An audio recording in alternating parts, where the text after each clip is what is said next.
예수께서 사두개인들로 대답할 수 없게 하셨다함을 바리새인들이 듣고 모였는데 그 중에 한 율법사가 예수를 시험하여 묻되 선생님 율법 중에서 어느 계명이 크니까? 예수께서 이르시되 내 마음을 다하고 목숨을 다하고 뜻을 다하여 주 너의 하나님을 사랑하라 하셨으니 이것이 크고 첫째 되는 계명이요 둘째도 그와 같으니 내 이웃을 내 자신같이 사랑하라 하셨으니 이 두 계명이 온 율법과 선지자의 강령이니라. 아멘. 오늘 성경에 보면 유대교의 그 바리새인들과 그 중에 또 율법사가 예수님을 시험하려고 찾아와서 선생님 율법 중에 가장 큰 계명이 무엇입니까? 그렇게 질문을 했습니다. 그때 예수님께서 내 마음을 다하고 목숨을 다하고 뜻을 다하여 주 너의 하나님을 사랑하라 하셨으니 이것이 첫째 되는 계명이요 둘째도 그와 같으니 내 이웃을 내 자신같이 사랑하라 하셨으니 이 두 계명이 온 율법과 선지자의 강령이니라고 대답을 해 주셨습니다. 오늘 이 예수님의 이 말씀은 우리 성경의 핵심이에요. 오늘 우리 신앙생활의 핵심이에요. 오늘 기독교의 가장 큰 특징을 한마디로 하면 사랑이라고 하는데 바로 예수님께서는 가장 중요한 말씀을 그렇게 해 주셨습니다. 먼저 내 마음을 다하고 목숨을 다하고 뜻을 다하여 주 너의 하나님을 사랑하라. 이 말씀은 구약성경 신명기 6장 5절의 말씀을 예수님께서 인용하신 말씀입니다. 신명기 6장 5절은 이스라엘 그 아이들에게 제일 먼저 암송하게 하는 그리고 모든 유대인들이 하루에 2번 이상 그 말씀을 암송하는 어떻게 보면 가장 기본적이고 중요한 신앙 고백인 쇠마의 그런 말씀의 일부분입니다. 이 쇠마 그랬는데 이건 오늘 성경에 보면 들으라라고 하는 히브리어 말이 쇠마예요. 신명기 6장 4절 9절 말씀을 우리 같이 한번 합독하도록 하겠습니다. 시작. 이스라엘아 들으라. 우리 하나님 여호와는 오직 유일한 여호와이시니 너는 마음을 다하고 뜻을 다하고 힘을 다하여 내 하나님 여호와를 사랑하라. 오늘날 내가 내게 명하는 이 말씀을 너는 마음에 새기고 내 자녀에게 부지런히 가르치며 집에 앉았을 때든지 길을 갈 때든지 누워 있을 때든지 일어날 때든지 이 말씀을 강론할 것이며 너는 또 그것을 내 손목에 매어 기호를 삼으며 내 미간에 붙여 표로 삼고 또 내 집 문설주와 바깥문에 기록할지니라. 아멘. 그러니까 이스라엘 백성들에게 마음과 또 뜻과 목숨을 다해서 하나님을 진심으로 전심으로 그렇게 사랑하되 어디에 있든지 또 무엇을 하든지 간에 항상 하나님의 말씀을 마음에 새기고 그 말씀대로 살아라 라고 명령한 것입니다. 그래서 지금도 정통 유대인 학교에서는요 이 세마 명령에 따라서 오전 시간에는 탈무드와 같은 그런 구약의 율법 성경을 읽고 토론하는 시간을 갖고 있습니다. 그리고 지금도 이제 이스라엘의 정통 유대인들은 트필림이라고 부르는 네모난 조그만 그런 상자에 바로 오늘 신명기 6장 4절에서 9절 말씀을 기록한 양피지 종이를 넣어서 이마나 팔에 그렇게 메고 다니고 있고 옷단 솔 귀에도 치치토라고 하는 실로 꽈 만든 그 솔을 그렇게 길게 달고 다니고 탈릿이라고 하는 긴 천을 이렇게 몸에 걸치고 다니고 있습니다. 그리고 집 문설주에는 메주자라고 하는 그런 이 조그만 상자를 붙여놓고 그 집에 드나들 때마다 그 메주자를 이렇게 만지면서 하나님의 말씀을 새기면서 그렇게 살고 있습니다. 그만큼 하나님을 사랑하라고 하는 이 세마 말씀이 예수님 당시에나 구약시대나 아니 지금 이스라엘 민족에게 얼마나 중요한 말씀인가를 알 수가 있습니다. 그러니까 이스라엘의 그 특별한 복장 있잖아요. 그런 의복, 복장 이런 것들이 사실 이 신명기 6장 5절에서 9절에 이 쉐마 말씀에 근거한 것이다. 그게 그 이스라엘 백성들이 가장 중요한 성경 말씀인 걸 알기 때문에 이마에도 붙이고 팔에도 붙이고 그리고 집에 문설주에도 붙이고 이렇게 늘 암송하면서 그 말씀을 따라 살고 있다라는 것입니다.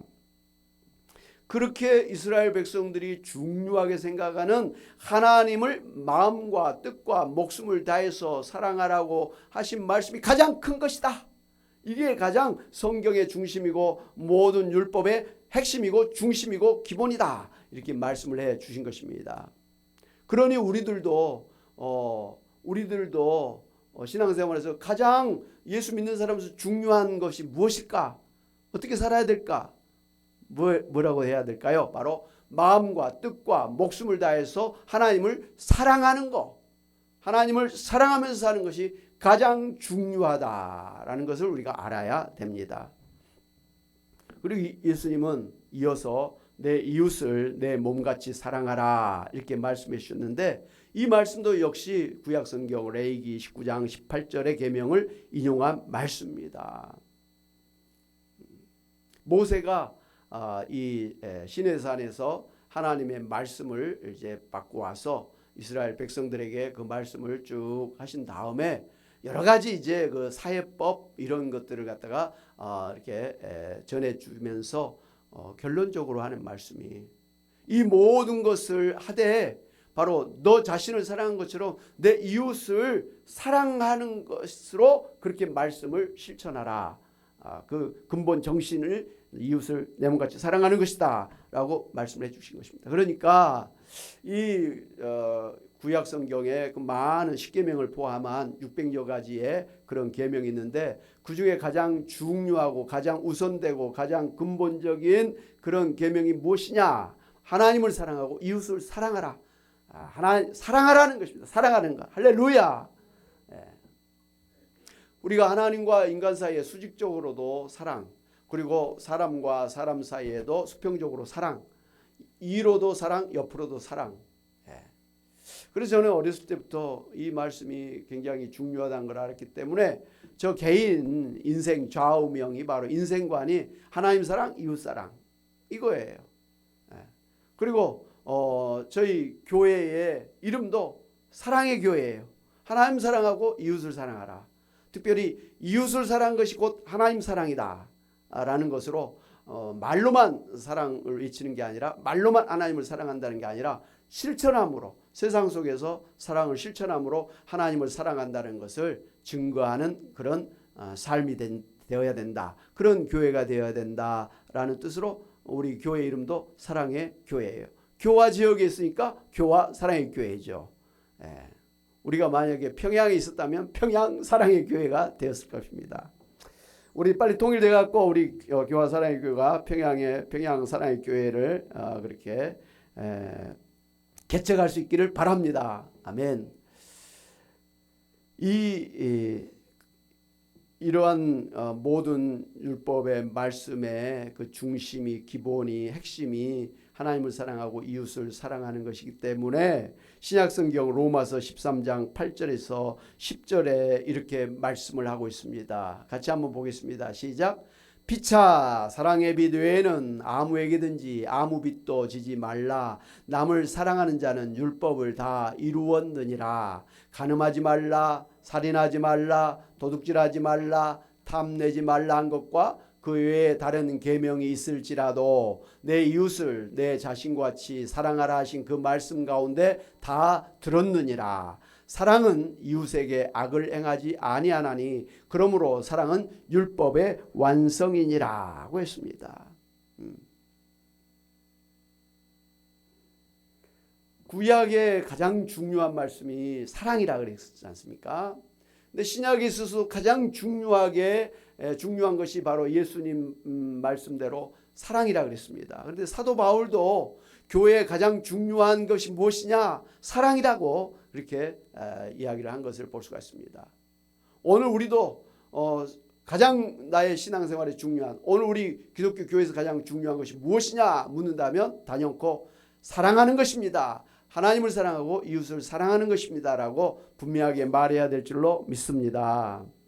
오늘 이 로마서 13장 말씀에서 본 것 같이 사랑은 모든 율법의 완성이라 그랬습니다. 바꿔 말하면 모든 성경의 율법과 계명이 목적하는 바는 바로 사랑이라라는 것입니다.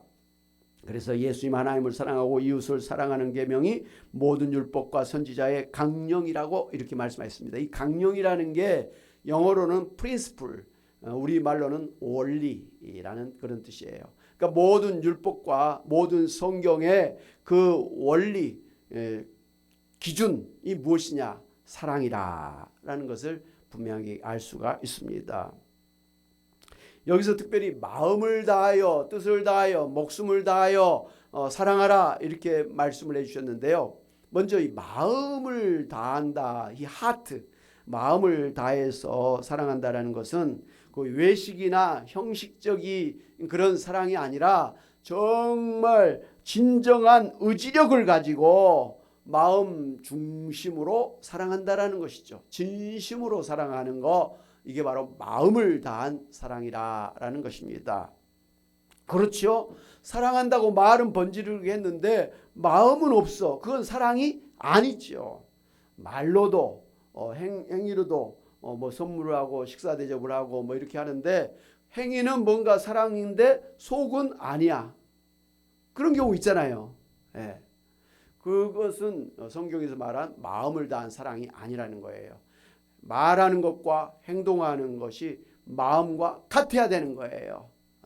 언행일치가 돼야 되는 것이에요. 그리고 뜻을 다하는 사랑이라고 그랬는데요.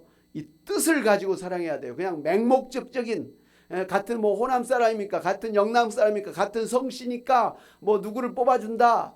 이게 아니라는 거예요. 이거 맹목적인 거예요.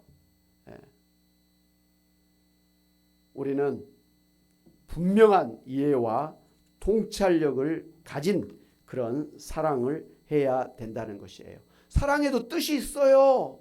왜 내가 저 사람을 사랑해야 되는지 뜻이 있어요.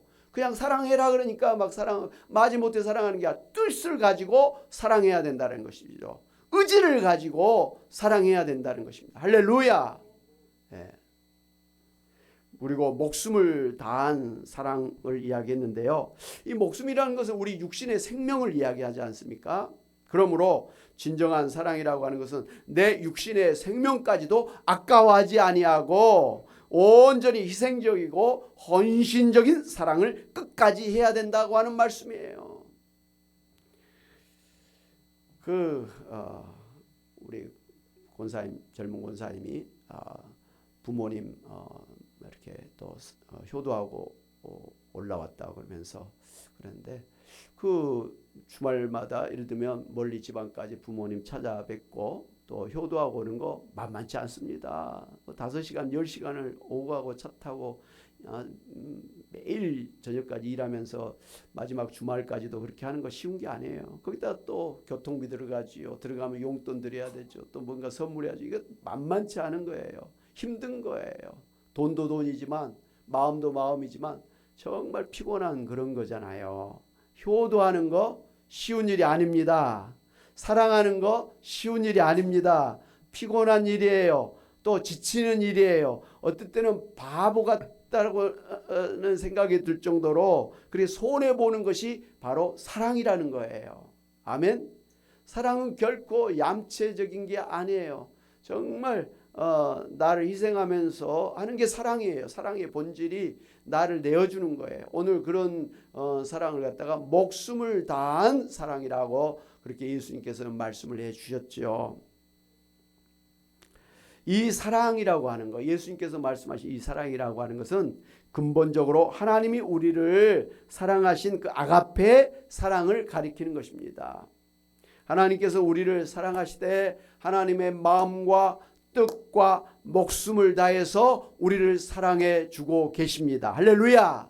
바로 그 하나님의 아가페적인 사랑의 최고의 정점은 바로 우리를 죄로부터 구원하시기 위해서 독생자 예수 그리스도를 십자가에 매달려 죽게 하신 것입니다. 그 하나님의 그러한 아가페적인 희생적인 사랑이 있었기 때문에 오늘 우리의 죄가 용서되고 오늘 우리가 구원받고 우리가 천국에 가게 된 줄로 믿습니다. 하나님의 이런 사랑이 없었으면 우리가 어찌 구원을 받고 우리가 어찌 지옥이 아닌 천국에 갈 수가 있겠습니까? 오직 하나님의 그러한 아가페적인 사랑 때문에 우리가 이런 구원의 은혜를 누리게 된 줄로 믿습니다. 우리에게 사랑을 베푸신 하나님께 감사드립니다. 할렐루야. 하나님께서 말씀하신 사랑이 이같이 무조건적인 아가페적인 사랑이기 때문에 우리의 사랑도 하나님을 닮아서 무조건적인 아가페적인 사랑이어야 된다고 하는 말씀이에요. 특별히 이 아가페적인 이 사랑은 이기적인 게 아니에요. 이타적인 사랑이에요. 내가 손해보는 사랑이에요. 그래서 이스라엘 백성들이 단순히 율법의 말씀을 따라서 종교의식을 행하거나 그 계명을 하나하나 다 지켜나간다고 할지라도 그 마음에 진정한 사랑하는 마음이 없으면 그 모든 종교의 행위가 쓸데없는 것이다. 그래서 하나님께서는 이스라엘 백성들이 그 마음이 없이 막 제사를 드리고 와서 뭐 이렇게 제물을 드리는 것을 하나님께서는 역겹다. 마음이 없는 그 제사 제물 나는 싫다. 마음이 없는 그런 제사, 마음이 없는 예배 하나님께서 받지 않으신다. 지겹다. 너가 나를 어떻게 생각하길래 그렇게 위선적인 그런 예배를 드리느냐라고 지금 책망을 하신 것이죠. 하나님 앞에 드린 예배도 마음을 다한, 뜻을 다한, 목숨을 다한 그런 예배해야 되지 않겠습니까? 오늘 우리들 또한 주변에 부모를 사랑한다, 남편을 사랑한다, 아내를 사랑한다, 자식을 사랑한다, 친구를 사랑한다, 교회를 사랑한다, 또 우리 성도를 사랑한다, 옆에 사람을 사랑한다, 어려움을 당한 사람을 사랑한다. 그럴 때는 이같이 마음을 가지고 뜻을 가지고 내 정말 희생적인 그런 손해보는 각오를 가지고 사랑해야 될 줄로 믿습니다. 아멘. 최근에 참 안타까운 소식을 들었는데요. 주변에 제가 아는 아주 젊은 부부가 계셨는데 바로 최근에 이혼을 했다는 말을 듣고 굉장히 마음이 아팠습니다. 부부가 같은 일을 하면서 유치원에 다니는 남자아이 여자아이 두 아이를 양육해 왔는데 여러 가지 이유로 힘들어서 이혼을 하게 되었다고 합니다. 그동안 이제 시어머니의 그 소유 아파트에서 살고 시어머니는 작은 그런 전셋집에서 따로 사셨는데 시어머니가 한 번씩 이제 자식집에 놀러 와서 손녀 손자들을 이렇게 봐주시고 그렇게 하셨다고 합니다. 그런데 며느리가 이상하게 시어머니가 자기 집에 오는 것을 그렇게 싫어했다고 합니다. 왠지는 모르겠어요. 어찌됐든 굉장히 싫어해가지고 어머니가 오고 나면 꼭 그 부부가 싸움을 했다고 합니다. 오래됐다고 해요. 그래서 이 남편이 아니 우리가 이 어머니의 집에서 이렇게 살고 있는데 어머니가 우리 집에 놀러 오시면 우리가 당연히 감사하는 마음으로 그걸 잘해드려야 되는 거 아니냐 그렇게도 이야기를 했다고 합니다. 그런데 그게 그렇게 싫으면 차라리 우리 집을 어머니한테 드리고 우리가 그러면 작은 집에 살자 그러면 되지 않겠느냐 하는데 그것도 싫다라는 거예요. 이 집에서 살고 싶고 어머니는 싫다는 거예요. 그러니 그 아들은 그냥 마음이 찢어지는 거예요. 그래서 늘 다툼이 있고 갈등이 있었는데 결국은 이제 이혼하게 됐다라는 것이죠. 그런데 이 애기 엄마가 이 두 아이를 키울 그런 자신이 없다고 나 하나 살기도 힘든데 내가 어떻게 두 아이를 키우냐고 그래가지고 이 두 아이를 남편에게 그냥 떠맡기고 갔다라는 거예요. 근데 문제는 떠난 다음에 한 번도 연락이 없다는 거예요. 아이들이 어떻게 생활하는지를 연락이 없다. 그래서 남편이 마음이 너무 아픈 거예요. 죽으라고 아침부터 저녁까지 일하고 집에 가서 또 두 아이 또 돌보고 그러느라고 힘들다고 하더라고요. 그래서 야, 참 이 뭐 부인 입장에서도 할 말이 있었겠지요. 이유가 다 있었겠지요. 그럼에도 불구하고 그 자신들에게 그 살 집을 제공해 준 시어머니 좀 대접해야 되는 거 아니겠습니까? 그리고 두 어린 아이를 위해서라도 좀 참고 어찌됐든 아이들 키워야 되지 않겠습니까? 근데 그냥 두 아이 그냥 힘들다고 내팽개치고 그냥 따로 뭐 가서 일한다고 하니까 참, 야, 엄마로서의 그 모정이 없는 거 아닌가? 참 무정하고 비정한 그런 거 아닌가? 저 속사정은 다 모르니까 저 옆에서 볼 때는 그런 생각이 들어서 참 안타까운 마음이 있었습니다. 하여간 우리가 사랑하되 이와 같이 마음을 다해서 뜻을 다해서 목숨을 다해서 희생적이고 헌신적인 사랑을 해야 되는데 요즘에 사람들이 손해보는 그런 일은 절대로 안 하려고 하는 것 같아요. 부모님에게 효도하는 것도 자기한테 손해될 것 같으면 안 해. 부부간에도 자기한테 좀 손해보고 좀 피곤하면 안 해. 결혼했다고도 이혼해버려. 그러니까 아예 결혼을 안 해버려. 나 혼자 사는 게 신간 편하다. 뭐 이런 거죠. 그거 다 굉장히 이기적인 생각들이에요. 자식을 낳는 것도 싫어. 왜? 자식을 낳으면 힘드니까. 그러니까 자식을 안 낳아. 다 이기적인 그런 생각이에요. 사랑이 없는 거예요. 사랑이 없는 사람들이 지금 세상을 살아가고 있는 거예요. 그러니 힘든 거죠. 어떻게 보면 성경적이죠. 말세가 되면 사랑이 없어지고 다들 이기적인 그런 세상이 돼가지고 힘들다라고 했는데 뭐 종말에 그런 끝을 향해서 가고 있는 것 같아요. 그러니까 개인과 개인 간에도 사랑이 없어. 요즘에 세계 정세를 보면 이상하지요. 좀 이상해. 세상 이상해. 막 자꾸만 자국 이기주의. 자기 나라가 뭐 최고다. 자기 나라 살아야 된다 그래가지고 그냥 뭐 러시아, 중국뿐만 아니라 심지어 미국조차도 그냥 막 자국 이익을 먼저 내세워가지고 그냥 막 전쟁해버리지 않습니까? 꼭 막 무기를 동원한 군사적인 전쟁뿐만 아니라 경제 전쟁을 막 터뜨리고 있잖아요. 뭐 관세 25%, 50% 때리면 어떡하라는 말이에요. 우리나라 같이 수출로 먹고 사는 나라는 이거 굉장한 타격이에요. 지금 굉장히 힘든 그런 형편에 와 있어요. 전쟁도 이런 전쟁은 없는 거예요. 같은 동맹국이라고 하면서 가만히 하는 거 보면 이게 뭐 자기들 이익이 안 되면 가차없이 동맹도 없다라는 생각이 드는 거예요. 정말 정신 바짝 차리고 우리나라 대통령이랄지 뭐 외교부 장관 지도자들이 정말 지혜롭게 처신하지 않으면 안 돼요. 그렇다고 무조건 뭐 미국 편만 들고 러시아나 중국 그냥 북한을 다 대적하면 우리나라 또 안 됩니다. 우리나라 제일 수출을 많이 하는 나라가 어디죠? 중국이에요. 미국이 아니에요. 중국이에요. 미국 따라서 한다고 중국을 외면해버리면 우리나라 망합니다. 중국에 가 있는 우리 그 사업체들이 많이 있어요. 공장들이 지금도 많이 철수하고 있어요. 미국이 중국에 물건 대지 말라고 하니까 특별히 IT 계열 업체들이 많이 철수하고 있고 수출길이 많이 막히고 있는데 어쨌든 힘들어요. 이게 뭡니까?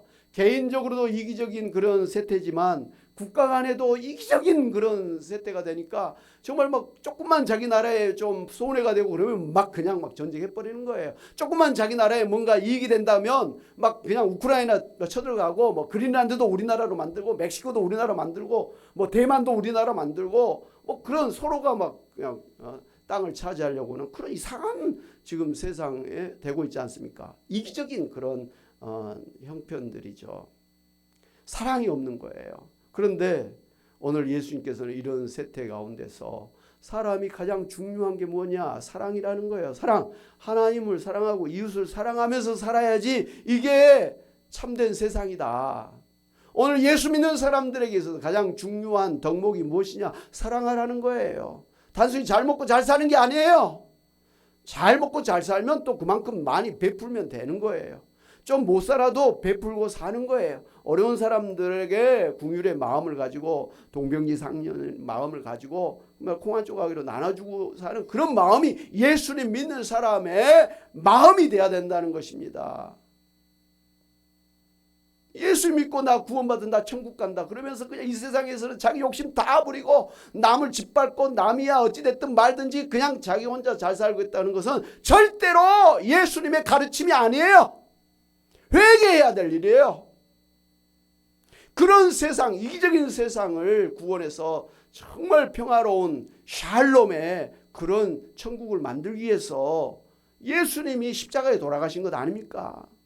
예수님이 그래서 이 땅에 오실 때 평화의 왕이라고 말씀하시지 않습니까? 그렇기 때문에 오늘 세상이 막 이렇게 서로 이기적으로 싸우고 욕심부리고 사는 세상에 예수님 믿는 사람들만큼은, 교회만큼은 사랑을 외치고 사랑을 몸소 실천해야 될 줄로 믿습니다. 가정 안에서 힘들어도 부모님 좀 봉양하고, 힘들어도 부부간에 좀 이혼하지 말고 좀 다정하게 살고, 힘들어도 자식들을 위해서 온전하게 좀 베풀고, 힘들어도 친구라 그러면 끝까지 좀 의리를 지키고, 같은 성도들끼리 좀 힘들더라도 베풀고 나누고 도와주면서 사랑을 실천하면서, 또 형편껏 주변에 또 다문화 가정의 사람들, 독거 노인들, 소년 소녀 가장들, 또 힘든 사람들 많이 있습니다. 그런 사람들 찾아봐서 좀 뭔가 도와주고 가서 위로도 해주고, 그런 교회가 돼야 될 줄로 믿습니다. 아멘. 연세대학교에서는, 서울에 있는 연세대학교에서는 이번에 200억 장학금을 기증한 고 이재훈 변호사의 그러한 유지를 따라서 이재훈 의생명공학융합연구센터를 설립한다고 최근에 그렇게 발표를 했습니다. 이 고 이재훈 변호사는요, 황해도 연백에서 태어나서 한국 전쟁 당시에 가족과 이별한 뒤에 홀로 피난길에 올라서 어려운 환경 속에서도 학업과 사회적인 책임을 병행했다고 합니다. 그는 어렸을 때 구두 닦기를 하고 신문 배달로 생계를 이어가면서 독학으로 사법고시에 패스해서 검사와 변호사로 평생을 그렇게 활동했다고 합니다. 또한 이산가족 상봉과 사할린 교포 귀환 등 같이 국제적인 그런 인도주의 활동에 헌신하면서 살았기 때문에 이산가족의 대부라고 하는 별칭을 얻을 정도로 그렇게 참 훌륭한 그런 삶을 살다가 85세에 생을 마감했다고 합니다. 그동안도 대한민국의 발전은 공학의 발전에 달려있다고 하는 이 고인의 뜻을 따라 가지고, 그 부인 현영숙 장학계 이사에는 그 이공계 인재들을 지원하면서 장학금을 그렇게 전하면서 신념을 실천해 왔다고 합니다.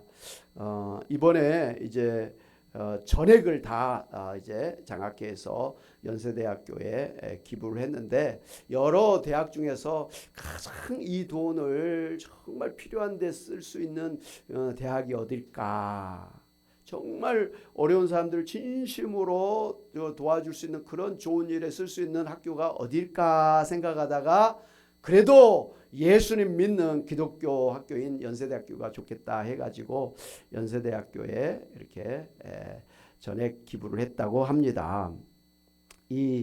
고 이재훈 변호사의 기부는 단순한 금전적인 지원을 넘어서 미래 세대를 위한 이공계 연구와 교육을 통해서 인류 사회에 기여하려고 하는 깊은 뜻을 담고 있다고 합니다. 그래서 연세대학교에서는 이 고인의 이름과 정신을 이어받아서 이재훈 의생명공학융합연구센터라고 하는 이름으로 설립을 해서 대한민국을 대표하는 세계적인 연구기관으로 자리 잡을 것을 기대한다고 합니다. 그래서 이번 첫 번째로 1기 신입생을 받았더라고요.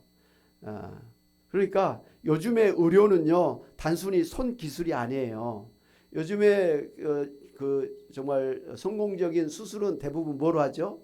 로봇 수술을 해요. 근데 그 로봇을 만드는 사람이 의사예요? 공학 박사들이에요? 공학 박사들이에요. 그러니까 한 사람을 살리기 위해서는 의사들의 그런 헌신적인 것과 또 손 기술이 필요하지요. 그런데 거기에 이제 완전히 이런 과학적인 이런 공학 시스템이 되어야 이제 더 잘 치료할 수 있다는 거예요. 제가 연세대학교 세브란스 병원에 한 번씩 가서 보면은요, 요즘에는 그 암 센터가 아주 뭐 그 새로운 암 센터가 하나 있더라고요. 양성자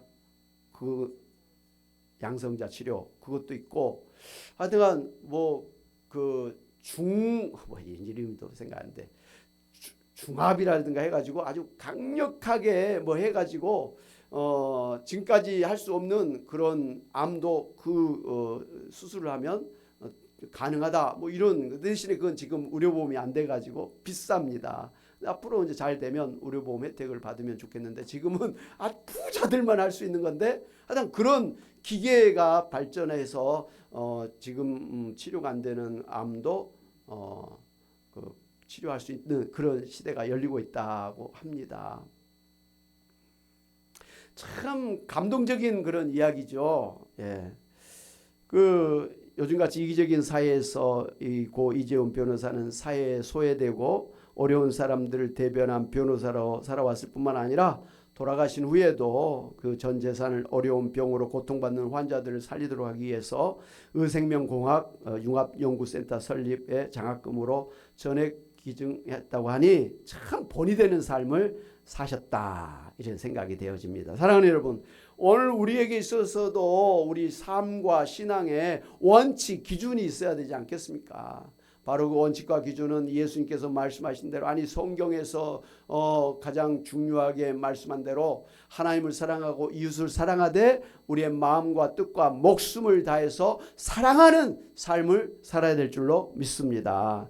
그래서 형식적이고 거짓되는 유선적인 사랑이 아니라 진정으로 마음과 뜻과 목숨을 다하는 그런 아가페적인 사랑을 실천해야 될 줄로 믿습니다. 하나님의 이런 무조건적인 사랑을 받아서 우리가 죄를 용서받고 구원을 받았고 하나님의 자녀가 되었고 영생을 받았고 천국의 백성이 되었으니, 우리도 하나님을 사랑하되 마음과 뜻과 목숨을 다해서 사랑하고 이웃을 내 몸처럼 사랑하면서 살아야 되겠습니다. 그렇게 사랑하며 사시는 여러분이 다 되시길 주님의 이름으로 축원합니다. 아멘. 우리 말씀을 생각하면서 찬송가 461장 같이 한번 찬양하겠습니다.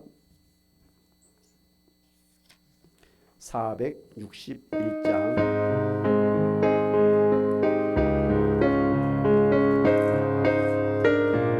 십자가를 질 수 있나? 십자가를 질 수 있나? 주가 물어보실 때 죽기까지 따르오리. 성도 대답하였다. 우리의 심령 주의 것이니. 주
주님 믿으며 우리 심령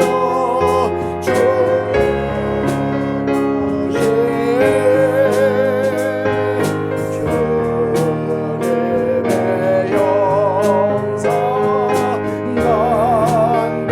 만드소서. 주여 주인도 따라 살아갈 동안 사랑과 충성 늘 바치오리다. 이런 일 다 할 수 있나 주방으로 오실 때 용감한 자